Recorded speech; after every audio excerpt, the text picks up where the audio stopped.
afternoon, everybody. Welcome to Marvel Movie Talk, where this week we will be diving into episode 3 of Law and Order Masked Vigilante Unit. I cannot wait to talk about this episode. There's so much ground to cover for our visual audience. You can see he's so needy. He wants to come up first. Our very own Corella Devil, the man with the red glasses, the man with the Daredevil action figure, the one, the only Count Eric Connor. I'm Christian Blatt. That's Eric Connor. And as always, here we have El Sassy Pants herself, our pal Katie Hampton. Thank you so much for being here. I'm glad your duty let me. Yes, I know. There was you almost had to deliberate longer than the jury on Daredevil Born Again, which we'll talk about in a moment. Of course, David Brody, who is identified there on the screen as Pale Tiger. It's probably not the first time you've been called that. Correct. And very excited to have making her triumphant return to the show, Gina Ippolito. Gina, thank you so much for being here. We really appreciate it. Thank you for having me, everybody. Oh my gosh. And Gina, it's always great to have you. It was kind of inevitable when we realized just what an incredibly small world we live in. We won't bore the audience with that. But somebody was talking about a friend of theirs, and I'm like, is your friend Gina Ippolito? And he's like, yeah. And I'm like, yeah, exactly. So I'm glad it gave us an excuse to have you on again. So I want to dive in and talk about episode 3 in a moment. But Gina, because you weren't with us last week, and maybe as a nice little recap refresher, what are your thoughts, just sort of big picture, on episodes 1 and 2? Did you only cry once in episode 1, or were there multiple times for crying? I think I was pacing. There was a lot of pacing, a little bit of crying, some stress eating. All of the above. I loved them. I also appreciate the pivot that they made away from it being a procedural. You know, we've all read the articles that's sort of what they wanted to do. Yeah. And I think that they made the right decision, although episodes 2 and 3, are sort of in that vein of their original vision, and I love those too. So, can't go wrong, I feel like, with Daredevil.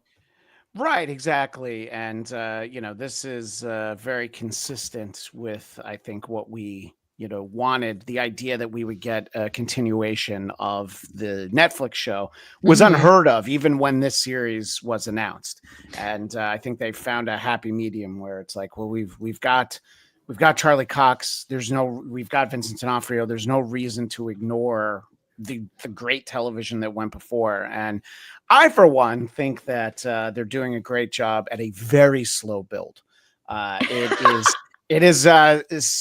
are people that I'm on text chains with, people that Katie knows, that feel that do not like the show. And I'm like, I'm saying, let's reserve judgment until you have all 9 episodes, because they might just be masterfully building. Now, I joked in the intro that I called this Law and Order Masked Vigilante Unit. It did feel like this was an episode of a courtroom drama, but that's why I love this show, because you get a lot of different mixtures of storytelling. And Gina, as our guest, I would like to start with you and just get sort of overall thoughts before we all start to dive in on episode 3. Yeah, I think first of all, to the haters, why are you hating all the time? Why are you hating? Also, as like I just rewatched all of the original Daredevil series. By the way, so did Eric. Eric actually watched it for the first time just before this series. Wow! Yeah, fake Marvel fan. Fake Marvel fan. I rewatched it. I rewatched The Defenders. Seasons 1 of Jessica Jones, Luke Cage, and Iron Fist. I think people forget that, like, they had a whole trial with Frank Castle in that original. They had, Matt and Foggy doing their thing in court. We got to see a little bit of that. So the people that are like, what is this crap? They're in court and not kicking ass. It's like, you know what? Go back and watch the original, haters. Yeah, no, exactly. I mean, the much maligned Ben Affleck film version of Daredevil. If you watch the director's cut, there is a whole storyline of them dealing with the courtrooms and getting to see a lot of it. And it's one of those times where oh, they cut out stuff that actually made it better. Like I will always say about Star Trek, the motion picture. There's 12 minutes cut out of it. And all of a sudden it's like, oh, this is actually kind of a really interesting movie. It's no Wrath of Khan, but neither is the Ben Affleck Daredevil. Listen, it's not Daredevil unless there's a scene in a church where he is having a crisis. Yeah. If there and unless there's a little bit of a trial, and unless there's a one-take fight, it's just not Daredevil. Yeah, and you know what? It's like complaining about Spider-Man and saying he's in high school too much. Right. Yeah, that's What if he's a lawyer doesn't mean he should be lawing. Yeah, too much lawing. so. But you did miss the obvious though. Law and Order MCU was the way to go with the. Oh, that's good. That's a good I punch disagree. up. Good punch There's a up. bell. Bell that. There's no bell for that because mine. That's a bell. That's What? a bell. You know You're what? an angry My joke man. was better. So I don't think I have any time for. No, that's actually pretty good, Brody. Oh, That is no. You know, I've heard rumor there's other breakdown podcasts on YouTube. You know, they could be calling me any minute. Well, Yeah. hey, Brody, you let me know when they call you. Okay. Yeah. Hold on, I got it right here. If it rings, I got it. I'm ready. Gina, you come here for the rage. The I do. simmering tension and rage. I'm from New Jersey. I go everywhere for the Oh, rage. yeah. Yeah. Right, That's it. exactly. So, Katie, I want to get some of your big picture thoughts on this third episode of Daredevil Born Again. Again, like I said last week, I felt like they were going for something and they finally got to it in like the second episode, and this third episode seemed to solidify it. Like I loved everything about it. I loved the twists and turns that we got, some of the stuff that I wasn't expecting, some people that may have shown up that we were expecting, but Or not did they? there.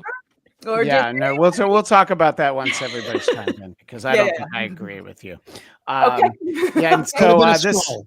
this Could've been a third scroll. this third episode is called The Hollow of His Hand, by the way, which Mhm. I would have given it some kind of frog noise as a title. It would have been difficult to write out, but I think it would have been really moving. It's funny because my wife walked in literally like right at the very final moment of the show. She was coming back from something that was at the Writers Guild, and she just kind of she took her glasses off and she's like, "What are you watching?" All she's hearing is these frog noises that went over the credits. I'm like, it's my favorite frog noise podcast. So please. That's because he croaked. Yeah. All right, I'm gonna let that. Okay. Give me the Hey, bell. no. Hey, look, this Cancels is it it. out. This is a Give me the bell. judicious show. If you Thank want you. the bell for that, you'll get it. Thank I you. was gonna reserve judgment on the bell. So the man without beers, Mr. Connor, I would like to ask you your thoughts on this episode. You know, one thing this show is doing that I really enjoy, and again, for me, it was very different than you guys because you waited and waited and waited for years to get reunited with these folks, and for me, it was, I don't know, 20 minutes, and then when I finished season 3 and put on the new episode. I really like that this show is a television show. It's a series. It's not just like a weird misshapen movie, which some of the Marvel properties have been. I feel like this is really like it does take its time. It's a slow burn. Yeah, we're going to have an episode or two that might be in a courtroom for a while, and that's okay. And deal with it because guess what? That side of Charlie Cox's Daredevil is interesting too. And, you know, it did feel small compared to the first couple, right? But also the best things you get in those bottle episodes, right, is like it is a chance for the characters to sort of shine, to not necessarily need massive set pieces to show what makes them tick. And I love the sort of, I don't know, the mental gymnastics he did in that courtroom to get his client off. I thought that was really fascinating. And then that twist at the end was fantastic. So Yes, good time. That is the very Law and Order aspect of it, the courtroom gymnastics instead of actual gymnastics. And I think it is nice to have the time. We have these 9 episodes. We have, let's just round down, say we have 8.5 hours, and I think we can tell stories that showcase that he's actually a really good lawyer as well, you know. Mm-hmm. And Finally, yeah. Brody, did you feel like there was not enough courtroom stuff, or do you feel like it was the right balance, sir? I'm a big fan of courtroom shows, and as someone who was pre-law, I love the intricacies of the law. And I think they did a great job of not only having a courtroom scene, but also having a judge explain things. They didn't just let things slide. He's like, these are the rules you broke. This is what you did wrong. This is what you have to be accountable for. It wasn't just, you shouldn't have done that. You made me mad. They took the time to explain things to the audience of why he just risked his client. Now his client, easily could have sued him for misrepresentation and not, so he took a big risk, but I think they made it clear that he did take a big risk.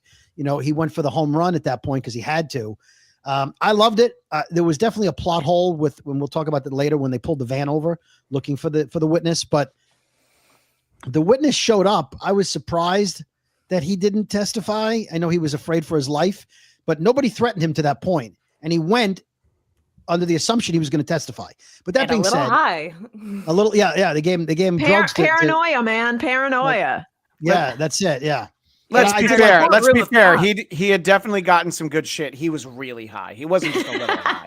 But not high enough. But not high enough that his words wouldn't have, wouldn't be valid, and not high enough to be over his fear of getting killed. I mean, they're still going to kill him.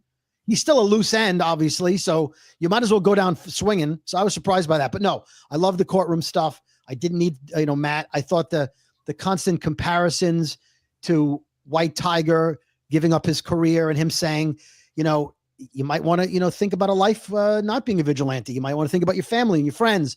It was as much about Matt as it was about White Tiger without saying it. And I enjoyed that very much. It was 100% about Matt. Yeah. Mm-hmm. Yeah, no, I think obviously there's some very clear comparisons, including the Kingpin's reaction. And I want to give credit to, I forgot to do this in our first episode. I wanted to point out that Detective Cherry, who is the one who provided the drugs to the confidential informant, that is actor Clark Johnson, who I'm a huge fan of from his work on Homicide: Life on the Street. And I was very excited to see that he was in here. And Meldrick Lewis, Detective Lewis. So I was very excited to see that he's in here, and the perfect representation of a good cop, or at least a cop trying to get out, but every time he tries to pull him back in. I'm worried for him though. I'm very worried for him. Yeah. Oh, he'll be fine. He'll be fine. Don't worry. Yeah, right. Exactly. As long as he doesn't mention retirement again. If he does, then he's a dead man. One day away. By the way, Benjamin Friedman, what'd they do to my boy Hector? Yeah. They did him dirty. And I think that it was, I don't want to say it was inevitable, because I was really surprised by how this episode ended. And I think they toyed with us wonderfully. First of all, by putting him in the trailer as White Tiger, just like they put Foggy in the trailer. So now I got to go back to that trailer. I'm like, wait, who's going to make it through episode 4 that was in the trailer that I thought was going to be around all season? It's like they used every frame they possibly could of Foggy in the trailer. Like I feel like there was not even a second, not even a 24th of a second. It's like that. It's like the trailer for Madam Web, where they had those 6 seconds where Sydney Sweeney's in costume, and they slowed it down and look, she's Spider-Woman. Don't you want to see this movie? No. Well, it's just like the Thunderbolts trailer with what's her face? Ghost. Not Ghost, the other one that we don't care about. Taskmaster. By the way, Brody, not confirmed. Not confirmed. No. We don't know that she's dying or not, but she's in 3 seconds of the trailer. That you can tell, because she's not in any of it. Wait, they're you mean because there's all these group shots with everyone except her? Right. Everybody has the hero shot, and she's nowhere to be seen. And usually the MCU is good about adding people into the trailer. They couldn't. They didn't even bother adding her in. They're like, why fake it at this point? They literally taped a photo of her on the lens. One of them is wearing her face. No, it's the Gilligan's Island and the rest. Yeah. And she's here too sometimes, but not really. Well, it's Larry Lewis and the news. Go ahead, Kate. And the Task. Maybe they just have different variations from different universes played by Andrew Garfield, and they painted them out, and Tobey Maguire. So maybe that's why.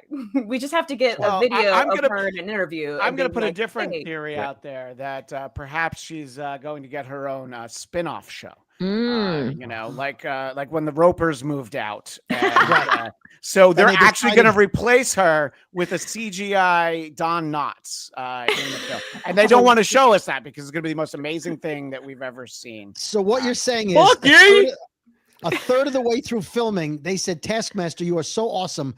We're going to give you a spin-off. Stop filming right now. I mean, we'll just write you out. You got to get your own thing. Did you not learn anything from 21 Jump Street, where after 6 episodes they decided Richard Grieco needed his own show? You know, this is what people come here for. Yeah. The Richard Grieco deep cuts. Yeah. By the way, this is why they refer to this podcast as old rock stars. So Nobel for you on that one. Yeah. In any case, there is a lot to talk about. And Gio Zimbardo says this show needs to pick up the pace. That's sort of what we were talking about in the beginning. And look, I can understand that approach. I think that, again, let's reserve judgment. Let's see, because I feel like, and look, I could be wrong. Maybe after episode 9, I'll be like, oh, no. It actually slowed down, and it turned into Matt using his senses to hear paint dry since he couldn't see it. Look, I'll say it if I feel like it didn't have. I just feel like we're really working up to something special, and you know, we've talked a little bit about the way the season's structured. So next week we're getting 1 episode. The week after that we're getting 2 episodes. So I feel like episodes 5 and 6, that's when it's all going to really start happening, and we're going to get the craziest shit we're going to get all season, I think. And I'm excited to see where it's going. And I'm in no rush. What were you going to say, Gina? I was going to say, like, to take the TV writer's point of view on this, like, I think our brains have been spoiled by mass dumps and streaming, and people forget what it was like to just watch a show for 22, 23, 25 episodes a season, because this season was originally supposed to be 18 episodes. They had, when they got it, it was supposed to be 18. I think the slow pace makes sense if you're trying to get back to sort of the roots of like TV and now that it's been split into 2 and they're releasing sort of 1 a week, I think the audience that's used to a Netflix dump all at once is like, why is it so slow? I don't think it's slow. I think it is the normal pace of a normal TV show. I think anyone over maybe the age of 35 gets that, and anyone under 35 maybe doesn't. Yeah.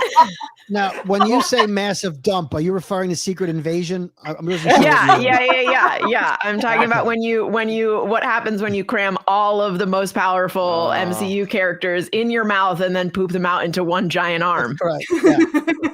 or maybe you don't even take the time to poop them out, and it just comes directly out of your mouth. Our colons have never been the same since that show. It's funny you mentioned streaming versus binging, because when I used to have a job, I used to interview interns. I was in charge of the intern program, and when I watched the TV show Friends, it was weekly over the course of 9-10 years, right? And so the Ross and Rachel relationship was this drawn out epic thing, and the season would end, and she was, he got on the plane, and you waited all summer to see what happened, and you understood the relationship was this years long thing. But the interns I interviewed who binged it were like, oh yeah, she should have ended up with Joey, because they didn't understand. That's literally. I hated that storyline. That's literally the most insane take. If you hired them, Brody, shame on you. I was gonna say you should fire them. Yeah, but the point was their Ross and Rachel relationship was a weekend of binging, and not 5 years of us going, oh my God, they have to get back together. It's like watching How I Met Your Mother in like a week and going, or X-Files, anything with X-Files. I can only imagine how slow people would think. Like they'd be like, oh, a monster of the week story, but why aren't we getting a mythology builder? Oh, boo. By the way, Chris Tuttle, welcome to your Friends after show. Chris Tuttle says, I like the outrage over that opinion. Ross and Rachel sucked. Joey and Rachel. Phoebe all day long. That's the correct take, is that everyone's relationship sucked, and they should have all just blown their brains out at the end of that show. I thought Chandler and Gina, uplifting. I thought Chandler and the duck had a great relationship on that show. They did. I felt They like did. you want to talk Did they have a about monkey in that show too? Wasn't there like Oh, a Yes, monkey? yeah. Early on. Marcel the Yeah. monkey. Capuchin monkey. So, So basically, Kate, we're saying Ross and Rachel are the are They're lobsters. Kingpin and Vanessa, right? Like Right. that's what we're trying to go for. We're They are wondering the secret invasion of romantic Yes. comedy. Yeah, Yes, and Adam will be played by Paolo. yeah. Vanessa, yes. So obviously, I think that we do dive in a little bit. We spend some time. Let's not forget about At Home with the Fisks, and it makes the breakfast scene in Citizen Kane feel like you should shout at them, "Hey, get a room, you two," because there's just nothing between them. And Except for a couple of egg whites. that's right. But Wilson's still holding on to hope. Looking good though. Yeah. Wilson's still holding on to hope. He's Keeping like, it tight. well, he I'm not still sure. remembers the last time, like in season 1, when she joined him for breakfast, she was hugging him from behind. She was helping him eat his omelet. She was picking out his suits. So he's still like, remember when we were cool. Remember when he cooked for her, because it was a sign of love and affection when you cook for somebody. Yeah. You had to have the maid, the woman doing it. His hired help. I mean, that's the great visual thing I think about this episode too, is that you see that stark reality that is very similar to the picture that is behind Christian right now, but even further, and showing more of the distance between Vanessa and Wilson. Well, and they literally did the same frame. From Citizen Kane. I mean, it's basically identical. I'm sorry, I didn't mean to cut you off. I've watched so many videos in the past day of everybody making the Citizen Kane reference. It's amazing. All right. Well, I didn't watch any videos, and I'm saying for kudos to you guys. All right. Good. Okay. By the way, our fearless leader in the chat, Jonathan London, with a really important question: who rocks the ruby red shades better, Matt Murdock or Scott Summers? I'm going to put a third option in there, Eric Connor. And thank you. I think you're the winner, so let's just narrow the conversation down. I mean, look, here's the thing. If Matt's glasses get knocked off, everybody's okay. If Scott's glasses get knocked off, there's no more Hell's Kitchen. So I'm going to have to say that Scott wears them better. But I will say it's nice that his glasses got repaired just before he went to court the next day after screaming with that big old bash in it. He's got a closet full of these. He's got 800 of these. Just like Luke Cage had 80 sweatshirts, so that every time there were bullet holes in one, he was like, "Well, got all those other ones." He's in New York. Every corner has these, so he's fine. And he can even sense them blind where they all are. You just reach out in New York, you got one, so he's fine. I want to bring in a comment from our pal Cami Egan in the chat. I enjoy this episode because Matt is first and foremost an attorney, correct? I want more of him in the courtroom, with a possibility of Jennifer Walters going against him. I feel like we would know if that was going to happen, but you know what? Maybe season 2. I think that they would love another go round with some more She-Hulk, and by they I mean Marvel Television. So we will see. And then Kemi Egan says later, after the verdict was handed down and Matt sat alone in the courtroom, was so solemn, and his contemplation to take up the mantle again was as if he was in church or at confession. And that's something we talked about last week, Gina, was just the power of that scene where he stops at the church and just listens because he feels like he doesn't deserve to go in. He's still weighed down with all that good Catholic boy guilt, and always, and he just doesn't quite know how to process it. Go ahead, go ahead, Katie. Yeah, didn't it also feel a little bit like a confession type of thing when he kept asking Hector, why did you do it? And he kept saying, because it was the right thing, because it was the right thing. And heroes wear masks sometimes, guys. So I thought like a lot of like the Catholicism visuals, like they were a lot like less in this episode, but you still had those strong themes holding up this episode. Well, it seemed like when he visited him in his jail cell, and it looked like he was in a confession booth almost, where he was talking to him in the cell as if he was the priest. If you remember, he went to confession a lot in the original show to confess what he had done. So to me, I found that to be a religious view with the sun shining in on the side of his head. Hector's face reminded me of Daredevil and the priest when the light was hitting the priest in the confessional. So that's what it seemed like to me. Like he was almost repenting his sins through Hector.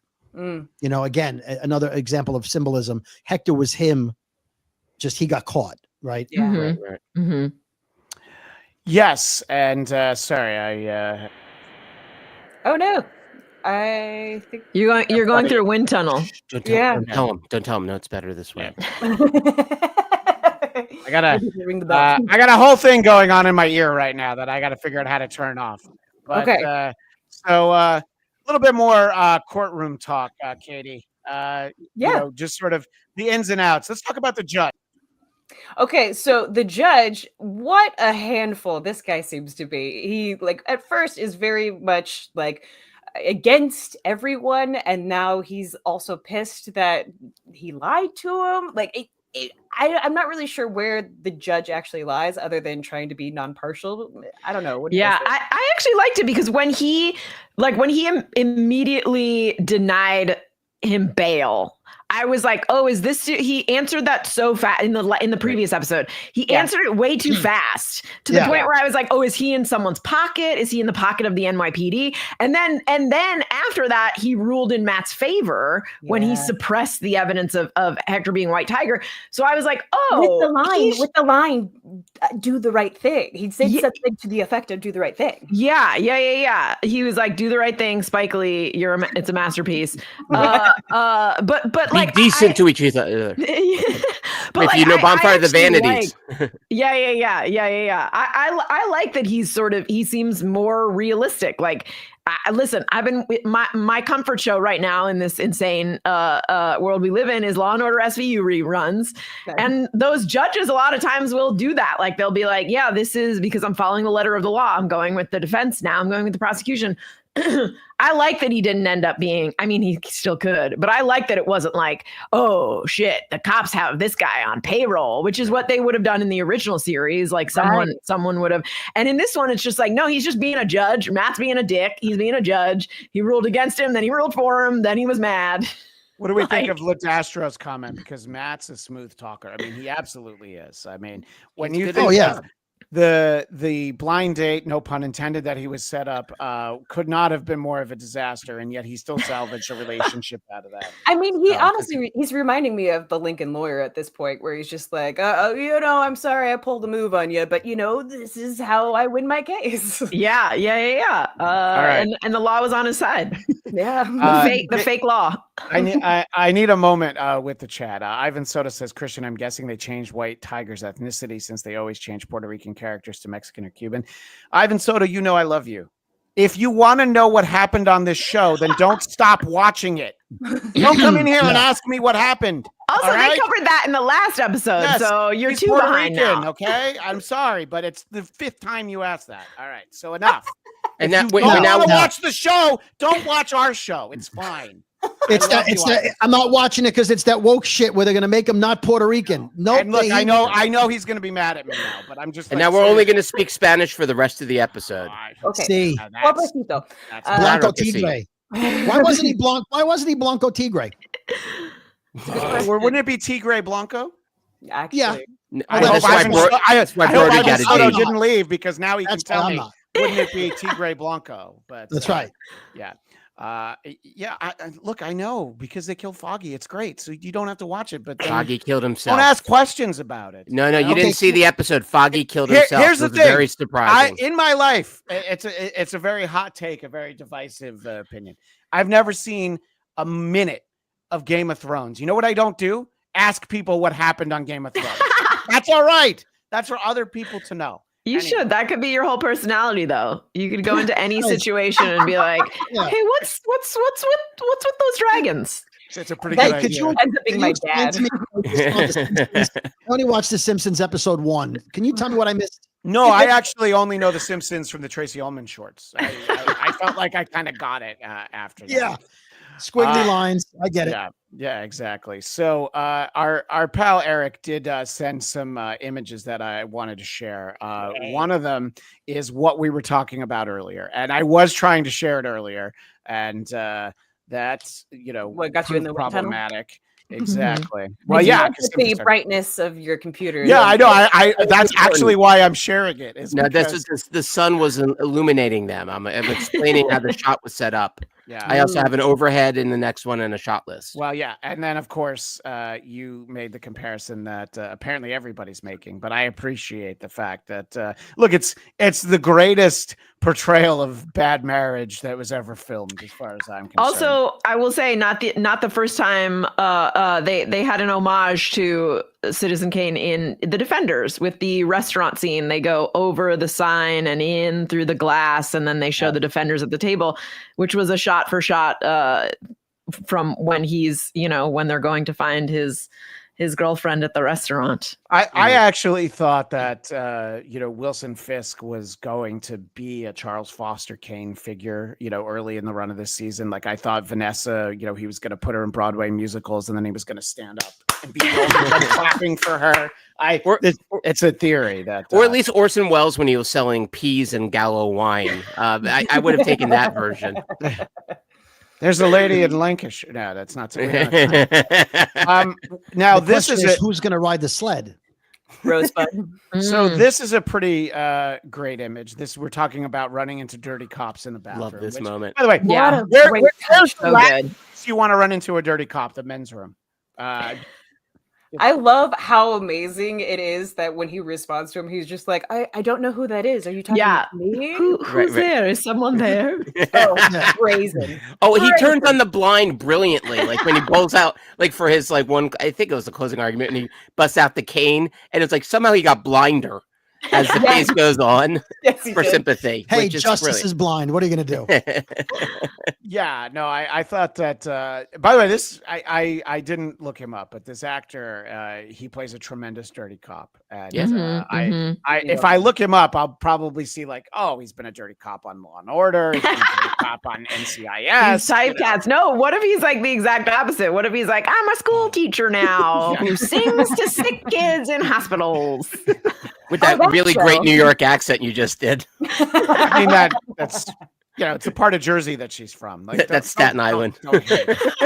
Absolutely. So I have a question about the courtroom and the dirty cop. Yes. When Matt went to the apartment of the informant, he was allowed to go there. He's involved in the case, right? And the cops came in and he beat them up, whatever. I know he doesn't want to admit that he beat them up because he couldn't explain that. No. But it seems like you might have wanted to say, when a guy was on the stand saying, I don't even know who that guy is, well, then why were you at his apartment? Right? They could have fingerprinted that apartment and shown that he was in that apartment. But then they would have had to gone after him in order because he beat them up. Like it would have been an assault case at that point. Can't prove a blind man beat you up.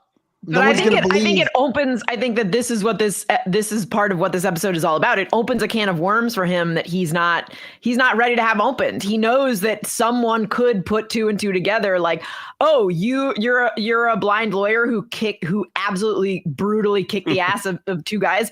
Is it possible you're Daredevil? Like, is that it? Maybe it's hey, that mask doesn't have proper eye holes in it. Maybe that guy's Daredevil. I think he just doesn't want to go there. Yeah, but they already know he can fight. So putting him on the stand or bringing it up. The other thing is when Cherry, what's the guy's his friend, the cop, the guy who's retiring? You can call him Detective Cherry. Yeah, Detective Cherry. When he gets pulled over by the dirty cop who's not in uniform and not working, it's on his time off.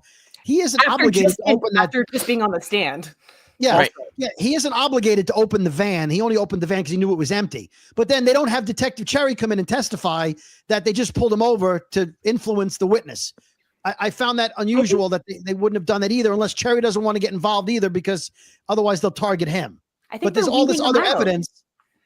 They're weeding out this crew that who's attached to this, which one of the cops, because they have confessions of the police officers that were like, yeah, White Tiger helped me out. So I feel like they're also trying to figure out who amongst them are part of this potential Punisher crew. Or a different variation, as Christian seems to shake his head towards. You don't think it is? No, he's got absolutely not. So we should talk about. So this was the time that fortunately everybody listened to me this time when I said let's save it for the air, because look, it's certainly an interesting bit of information, and I appreciate you. Oh, by the way, Richard Linton as the other attorney, the prosecuting attorney. That guy. Oh no, okay. So I'm sorry. I thought he was the other attorney. The other attorney was great. The other attorney was great because he's like, look, just because he did a bunch of good stuff doesn't mean that he didn't do a really bad thing one time. I'm like, which is about Matt. It's thematically about Matt. Yeah, but it's also about which Matt. That's the one thing Matt missed in lawyering. When they said when the lawyer says just because he did a lot of good things doesn't mean he couldn't do a bad thing. Right. He should have applied that to the cop, because just because the cop won a commendation and won awards for being a good cop doesn't mean he also can't do bad things. And I think as a lawyer, he missed that opportunity for a gotcha moment. Brody, you really were pre-law, weren't you? Yes, you I was. You just put a great case together. He's also post-law. Yeah. That's right. Pre and post. Also ADR law. So Katie has a screenshot that shows this is specifically for this episode, right, Katie? Yes, it is specifically for this episode. So it says John Bernthal, Frank Castle, The Punisher, uncredited. Now, there's, of course, a reason why it says that. It's because of the final image that we get in the show. And I will show that in a moment once I figure out how to get over to there, because they changed the way some of these things work. But here it is. So we have that. Now, here's the point that I want to make, Katie. It is interesting. I appreciate that. The fact that we saw it and we all saw it, but we've also seen variations of that on people's wrists. Now, let me ask you, Katie, because I have this shirt on. Am I the Punisher? Keep the pants on this time. Am I the Punisher? Am I the Punisher? Here's the thing. We see that symbol all over New York. And what have I been saying since the first episode? Muse is supposed to be in this, I think, somewhere, and I'm pretty sure this is some variation of Muse. Like I think that's why. I mean, you saw what triggered over a skull in this. Not that one. Was it that one? Oh, interesting. I don't think this is Muse's style. I don't think this is Muse. I also don't think it's Frank Castle. I think it's right. No, look, we know from the trailer, we know Frank's in this season. Right, of course. The most important thing about seeing Frank is he's in jail. And I believe the way that season, they only had 2 seasons of Punisher. The way that season ended, I believe he went to jail. Maybe I'm wrong. Was your takeaway from that scene in the trailer was that he's in jail? Isn't he in an orange jumpsuit? I could be wrong. Could be a fashion statement. Community service. I think Matt finds him and he's like sort of like in hiding, and he looks kind of feral. And I think he like doesn't even know this is going on. I think this person at the end is Cole North. We know this is not a spoiler. We know that Jeremy Earl has been cast as Cole North. Who's from the comics, an anti-vigilante NYPD officer. Right. I think that the reason that John Bernthal is credited is probably because they did put him in the suit, knowing that Easter egg hunters would evaluate his body type, his walk. I mean, he has a very distinctive walk, so I think they put him in that, never intending for that to be him. I think it's Cole North. I think that as soon as Hector Ayala got off, he was like, yeah, I'm going to put on my sweet NYPD Punisher shirt and go out and blow some brains out. This is not Frank Castle would not do it this way. I think I don't think it's him. I don't think it's Muse, who I think we have already seen when a young guy approached a therapist and was like, I need some help, please. I'm definitely not a serial killer.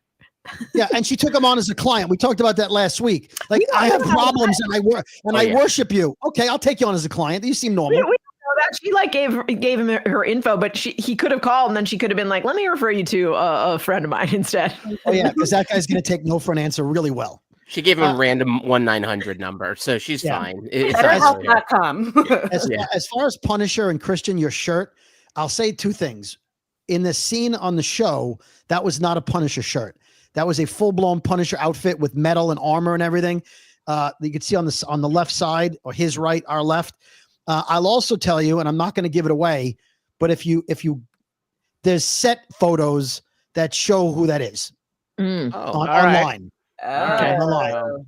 So I'm not going to spoil it if people don't want it spoiled. But no, we definitely don't. And my question that I wanted to bring back to IMDb is, how hard is it to update that? Because it's I actually don't know. I actually don't know. Legitimately, it depends on whether or not you have like an IMDb account, but you can submit credits, and I think from anyone, and then like it will show as uncredited. So it's not necessarily official. Right, but for ones like this, the show would have submitted it themselves. Right. It's a false flag. Again, they could have just done it as a misdirect, or he could have actually been in the costume, because they were like, well, obviously they'll know if it's not his build, if it's not his. I mean, with the way people slow things down and screen grab it and blah blah blah blah, I wouldn't be surprised if they put him in the suit, but with no intention of making it him. Right. That's I think that maybe he got paid to be on set that day, Right. I don't believe that that's his character, mostly because it's not really fitting that he would take out a masked vigilante. Yeah, I don't think there's any way. There's no way. It doesn't track. No. Yeah. But it doesn't track, but it's also one of those things that's like, oh, but you want us guessing that, so why do you want us guessing that? Right, exactly. And for our visual audience, we're remembering a simpler time from the trailer when Foggy and White Tiger were both still alive.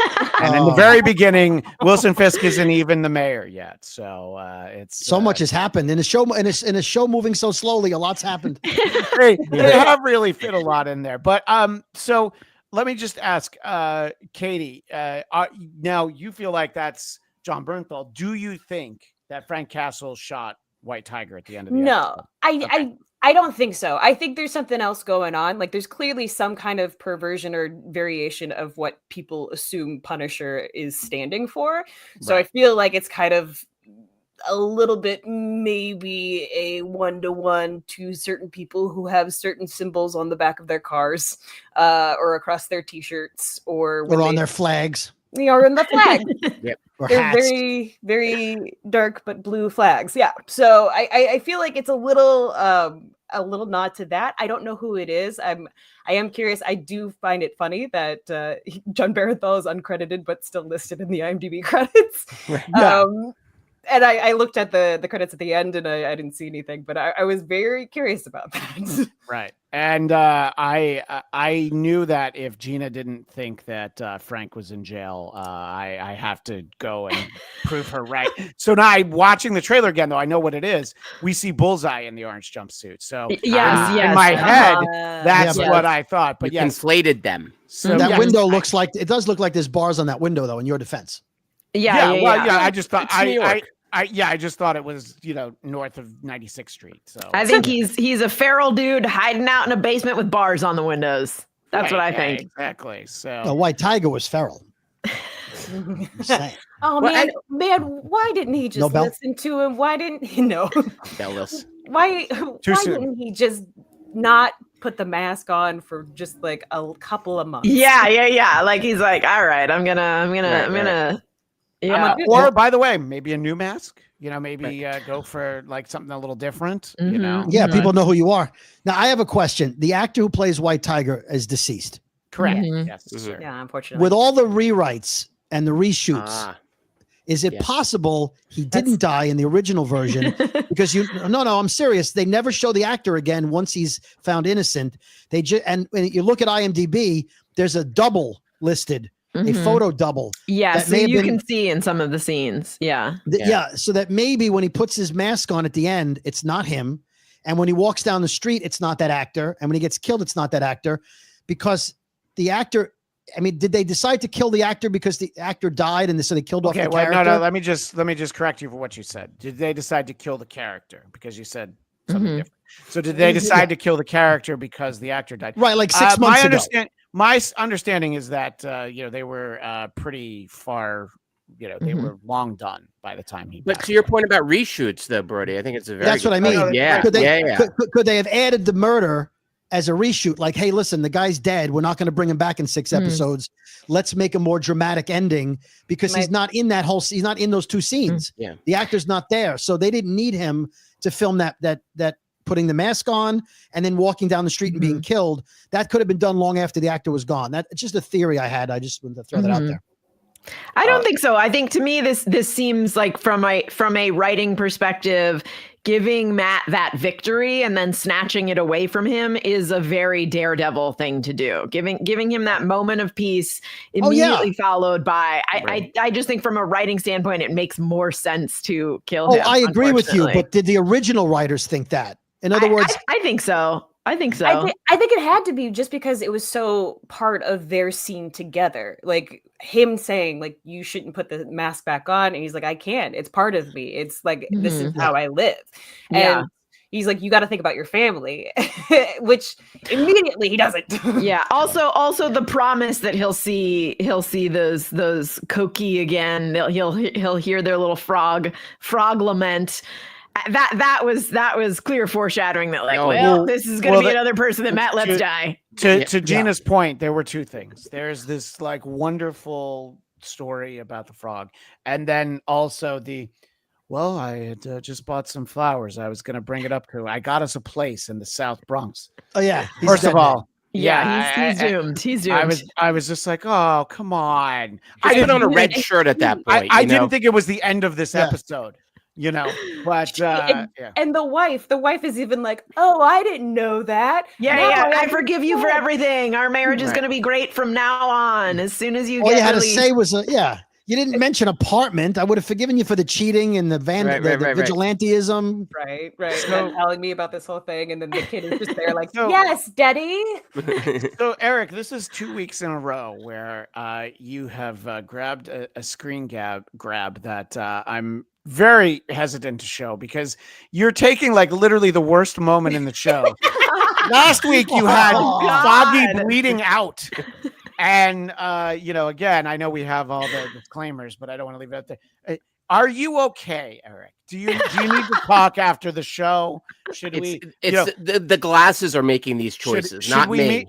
Should we meet up at Talleyrand? It's equidistant from both of us. Do you want to have lunch after the show? Listen, Eric, don't wear the glasses again, man. Just you could just take them off and just be Eric. You've got a wife and kids, Eric. Yeah. He just sees blood. Everything is blood. I can't. By the way, oh my God, I know green is so green now. I was gonna say, I know you're doing it for a bit, but everything looks terrible right now, doesn't it? I mean, I'm worried about all of you. You all look jaundiced. I look like I died 3 days ago. That's because you're looking at life in clear-colored glasses. Yeah, well, I mean, Christian, it's funny. I wasn't gonna send that, but I'm like, how did I get that perfect frame of his body like that? Yeah, I'm like, how do I not? That's my next question. How did you get that? I don't know. Only you were able to pause. Apparently, I just paused right. But I actually had a quick question for all of you.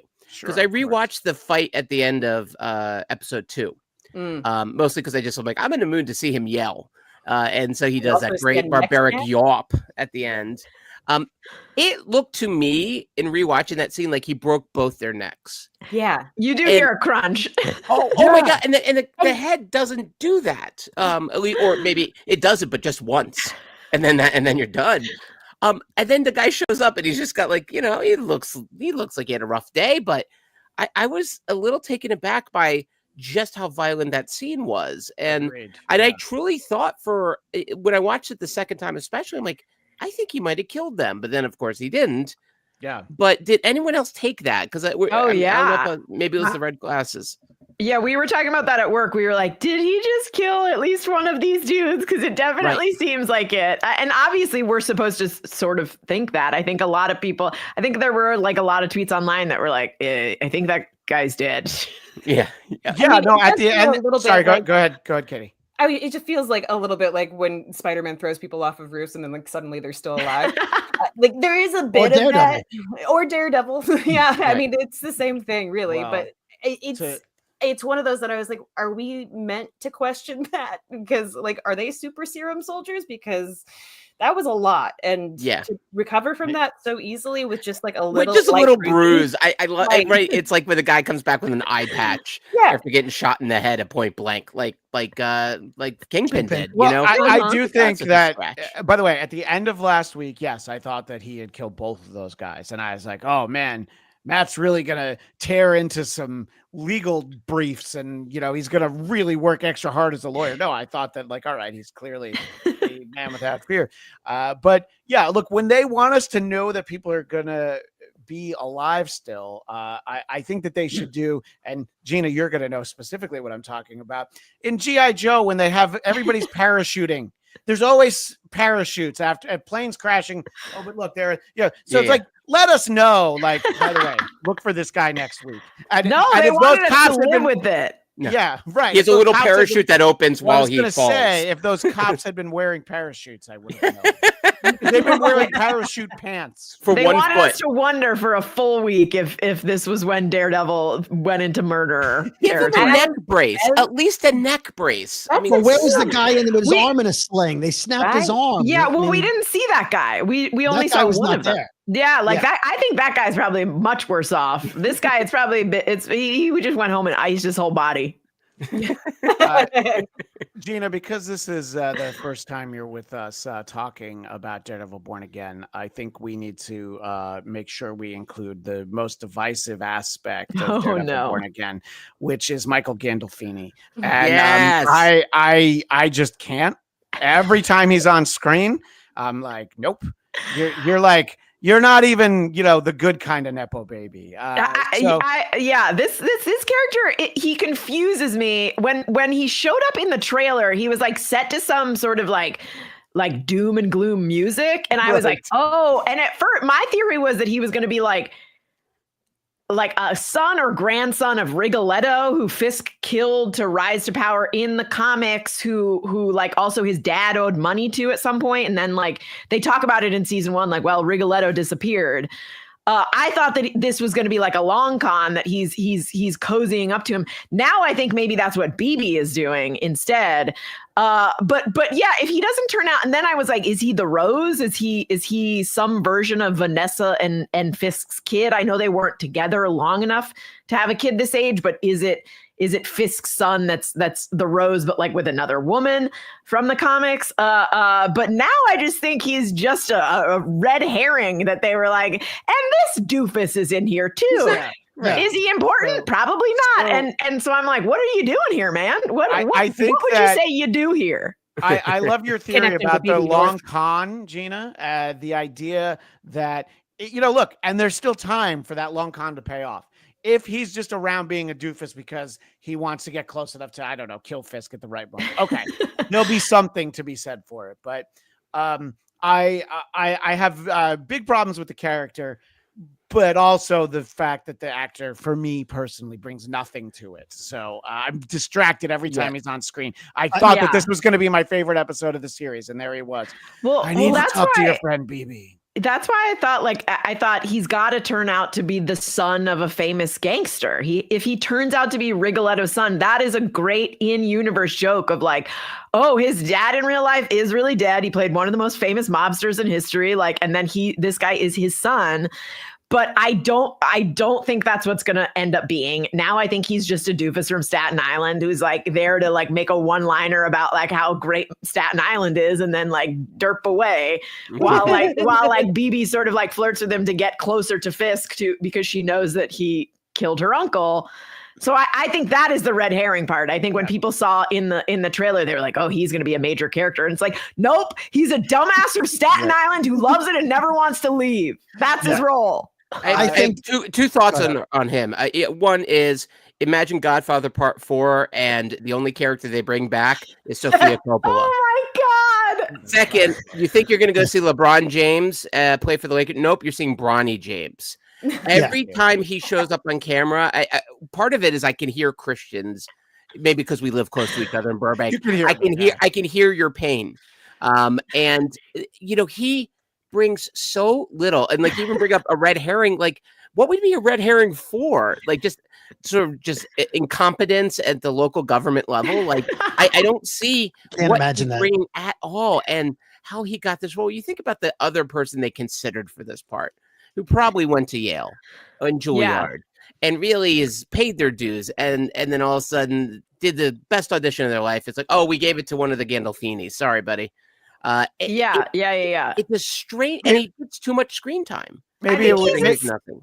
Go ahead, Gina. Sorry. I was going to say, I think he's supposed to be a stand-in for all the stupid, shitty young men who voted for Donald Trump. And everyone's like, why? If they're only 30, why are they doing this? And it's like, oh, because this guy has never left Manhattan or Staten Island. Yeah. He thinks it's better than Manhattan. He's never going to leave. And that's the dude that is like, a real tough guy. I love a tough guy. I don't know if I trust someone who takes a boat to work every morning. So I think you're onto something, Gina. And to Eric's point about who else they might have cast, I don't know. Does Paulie Walnuts have a son? What are you going to say, Brody? Paulie Almonds. I think we're spoiled from doing breakdowns of Your Friendly Neighborhood Spider-Man, where every single person on the show is a superhero or a villain.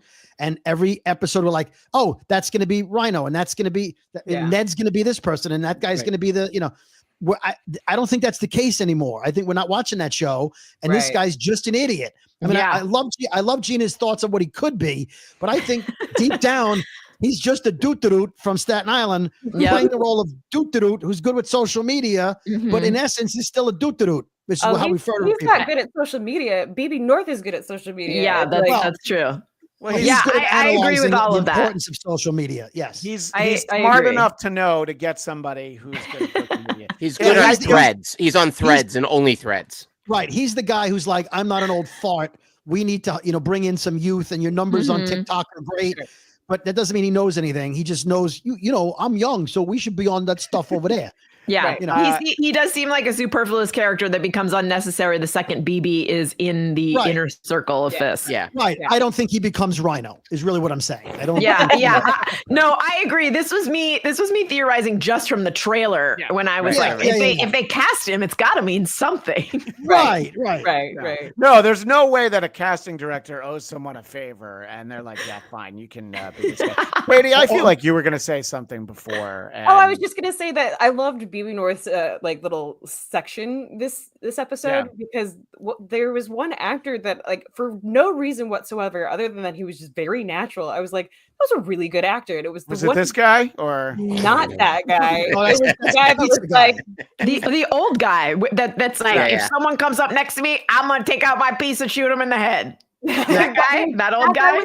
That guy was good. No, it was the other guy that was just like, I don't think he's gonna get a fair chance because he's the Hispanic guy. Oh yeah. That guy was good. Yeah, he was really good. Sweeping. He was literally doing the SVU sweeping motions. Yeah, but that guy's not necessarily an actor. That's any guy on the street in Manhattan. That's how you want to complain about something. I don't think that guy's. They could have asked that guy on the street a question about anybody in jail, and he would have been like, "I don't think that guy's getting a fair trial because he's Hispanic." It wasn't even scripted. He just said it.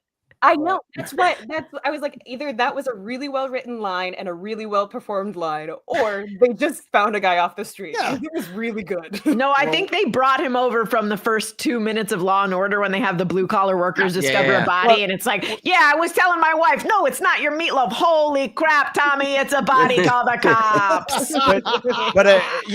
and then 5 years later, he was on Law and Order Criminal Intent as the guy that they've been canvassing for 2 days. And then it's like, oh yeah, nice guy. I remember him. He would come in every day and he'd get a grape Fanta. Yeah, no, I never really thought anything. You mean he killed somebody? Wah, wah, wah, wah.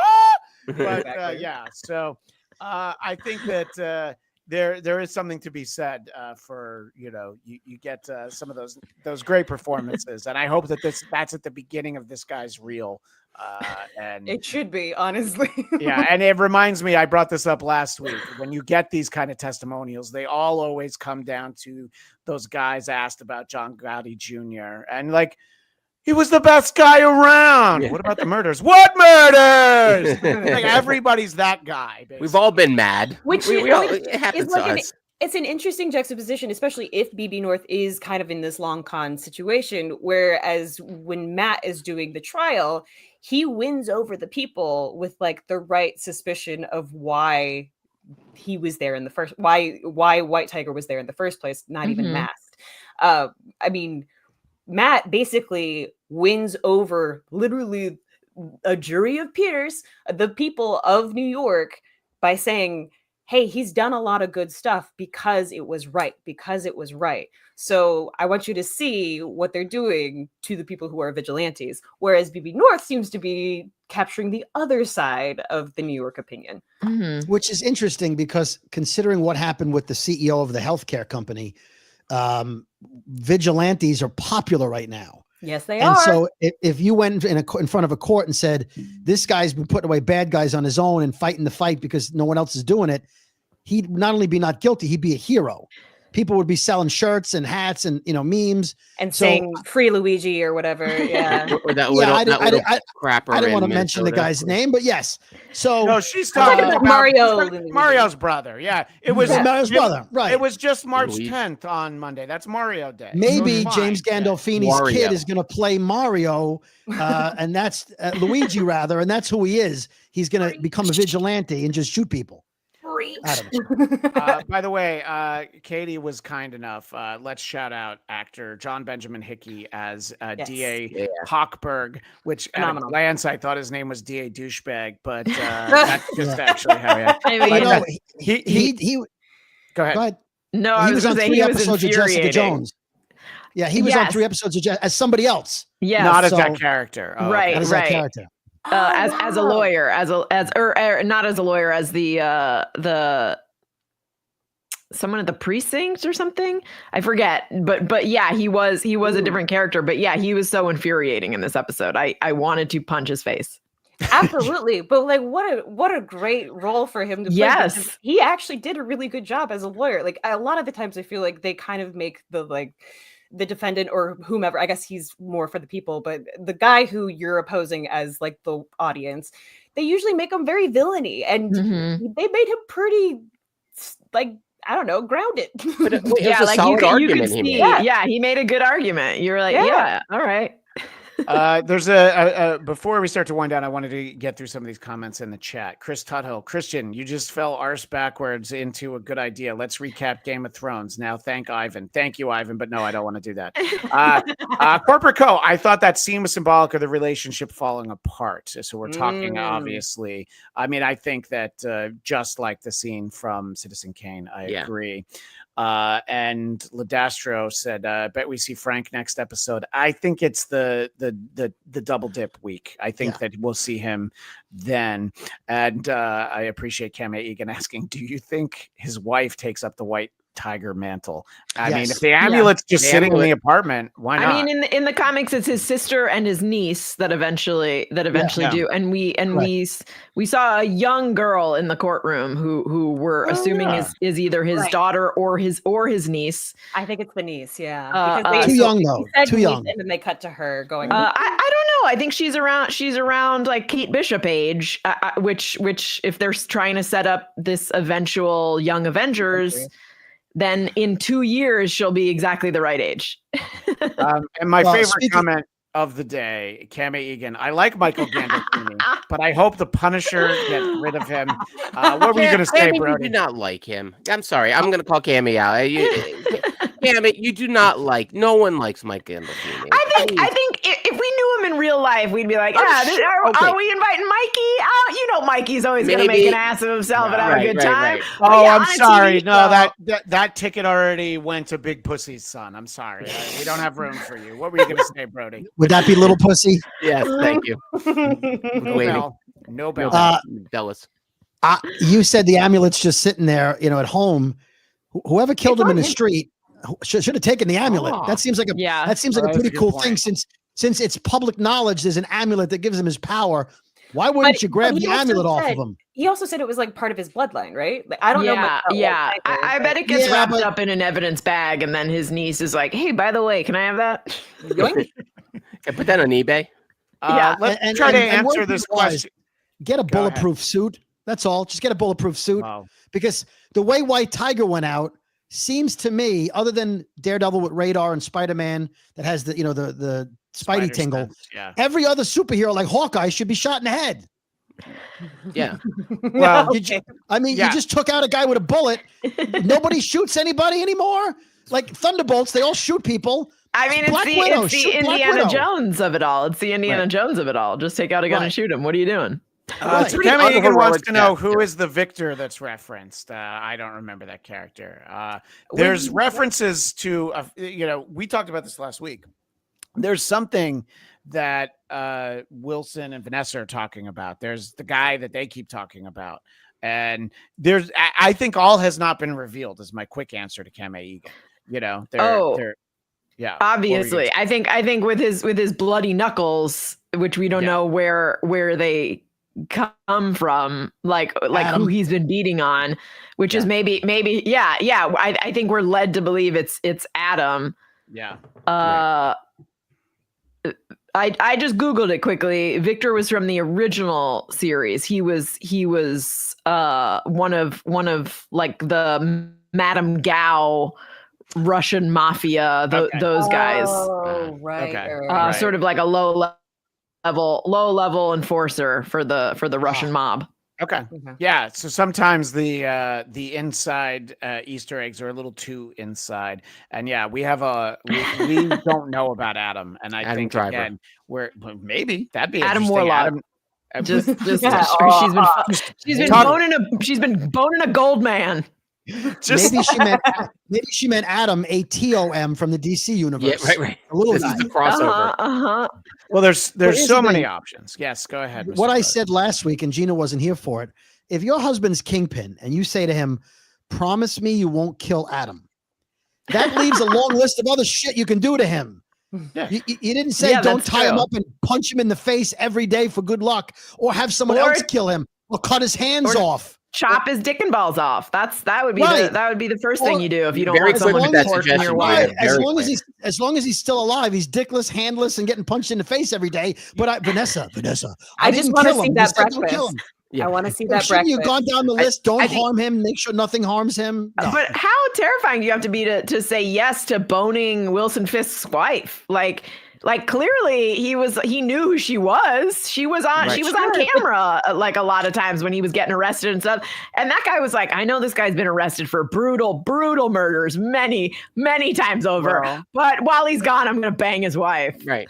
Look, who's going to say no to taking Marcellus Wallace's wife out to dinner and dancing at Jack Rabbit Slim's? So sometimes anyone who values their life. Adam may have slept with her when this wasn't the same Kingpin from the Daredevil series. So he may have thought this was a benevolent Kingpin. But once they did the rewrite, what's he doing banging? You're right. Why? And also, why would you want to be anywhere the Kingpin was? I'm sorry. How do you get that out of your head? But here's the beautiful thing. Like, I think they really showed it in this episode is just how much Vanessa liked being Queenpin. Yeah. And I think that's a really big threat that they're not realizing is coming in between their relationship. Is that she's like, I want to go back to this. Like, I'm good at this. And you're playing pretend mayor. Also, she was better at it than he was. There were no murders in Red Hook when she was in charge. What murders? No, Red Hook is off limits. No penalties, no tolls in Red Hook. She was just making money, buying expensive art and funneling money through that. And she was like, hey, this is great. People are really listening to me. I'm a female CEO of a major crime organization. And then her husband female-led business. Yeah. And then her husband comes back and pulls the rug out from under her. Yeah. That white suit was rocking on her. She looked good. I challenge anyone to find me a better definition of #girlboss than aka the Queenpin. Well, obviously there's lots of questions, thoughts for where we could go next episode in terms of, we'll kind of leave it out in the ether and we'll figure it out. But I want to everybody just give a quick answer. So this is episode 3. What episode number do each of you think we're going to see Matt in the suit doing some awesome Daredevil shit? I'll ask you first, Gina. I'm gonna go 6. I think they're gonna make us wait for it. Yeah. I think at the end of 5, like we're like, oh man, it's coming. And then the credits will start and we're like, God damn it. Yeah. So I think you're right. Eric, what do you think? The last second of the last episode really make us work for it. Although I think we're still a couple away. I think 5 is a good number because it feels like it would have a lot would have to shift for him to put that thing back on. And I think they found a way to kind of keep our appetite fed for his fight scenes without the suit. Yeah. And Cami Egan says episode 5. What do you think, Katie? I think 5 or 6. In one of the ones so that we get the duo, the double dip in. Just because I mean he's still holding the horn, and it's like you're playing with us. Just put that thing back on and go start beating people up. I mean, already. Cool to like see him beat up a couple of bad cops, just as himself. But that devil is still there. Like we'll see it soon. And Mr. Brody, how soon do you think we get to see the Devil of Hell's Kitchen in his costume, his uniform? Halfway through episode 4. Okay, well that will be great. And I think that's the case because he realizes now the problems can't be fixed as a lawyer. White Tiger was killed. There's corruption. There's another level of corruption. It's beyond what he thought it was. And if he doesn't step up, nobody's going to step up. And I think he puts it back on maybe after a meeting with White Tiger's wife. I don't know. Something spurs him before the episode's over next week. Well, I mean, he literally says at the end of the episode, this is what happens when the justice system works. Yeah. And it was like, oh, yeah. Ooh, yeah. And when it works, other people decide like, well, I don't like the fact that it works. Cami Egan wants to know, when do we think Karen comes back? Was she one episode like Foggy? I think season 2, we'll see Karen. I think we're done with her for this season. But the door remains open. Now, before we say goodbye, Eric, I know you've really, and I do mean really, wanted everyone to see this. My apologies for forgetting. It just wasn't the right moment. So this is the Foggy Nelson prequel that you are trying to get? I think it's a spin-off. Think Elektra from Daredevil. Oh, because remember, a couple characters have been revived already. Like Elektra get the whatever, the Elektra juice. So Fog gets Fog juice, and he comes back to life, but he's traveling in time. He's a man lost in time without a sound. He cannot hear, but he can see very well. And thus Fog, death was just his opening argument. You just sold that in the room, sir. I think I did. Yeah. So Death good. was just his opening argument. So I'm excited for that, and I can tell that Katie will be making T-shirts as we speak. No, please do, because I will wear that. Done. And you got the triple laugh emoji from our pal Cami from the Gandolfini lover. Hey, you can't trust her opinion. She's one. No, she's probably her and Daniel Drew are our most loyal audience members. They are. Yes, but she likes Gandolfini Jr. and Fog. Right. So that's who doesn't enjoy a nice Fog? So, Gina, we want to thank you so much for being with us this week. Obviously, you're welcome to come back anytime. We appreciate having you. Let everyone know where else they can find you other than just 1 hour and 12 minutes here in this show. How many social media platforms exist now? I'm on all of them at Gina Ippy. There's too many. The fact that you have the consistency across all of them, that's the important part. Yeah, gotta get in there. Gotta get in there early. Yeah. Yeah, because sometimes it's like, well, except for this one where I'm Gina Ippo and then Gina TV Ippy, it's good. I'm glad to hear that. That's where they can find everything, and we appreciate that. So, Gina, we welcome you to come back anytime. Gina will not be here next week, and neither will I. Katie will be the captain of the ship. You will be the Vanessa of this criminal operation. Don't come back, Christian. Don't come back. Don't worry. All white. No Adams needed. No Adams. Don't even apply, y'all. 6 days to pick out the all white outfit. I know. I will. Is the Amazon where we're not supposed to order anything on Amazon? Is that over? You can find. Listen, you can find an all white suit from somewhere. So we will look forward to that. Katie, in addition to seeing you right back here next week, where else can people find you? You can always find me on all the socials at @LSassyPants. You can also see me back here tomorrow night with the Internet Supreme Court, where we judge the internet memes, whether they're guilty or not guilty. And I've got a good one for tomorrow. So we shall see. You can also check me out on Napping Through Happy Hour, Trek, Marry, Kill. There's a bunch of stuff. I'm out there. And Mr. Brody, Well, because Marcos isn't here this week, I can go back to calling you our favorite Brooklyn boy. Second, Thank you, Rogers. It was really awkward to have two Brooklyn boys on the show. So yeah, and he was from Queens anyway. Didn't count. I will say you can't spell Gandolfini without fog, so maybe there's something there. You can. You can. Katie's the best audience. I can't wait till next week when Christian's not here to censor me. Okay, Great. so. You could find me on all social media at David Brody, Brody. Enjoy. And Mr. Now in the Brooklyn Boys podcast. Mr. Conair.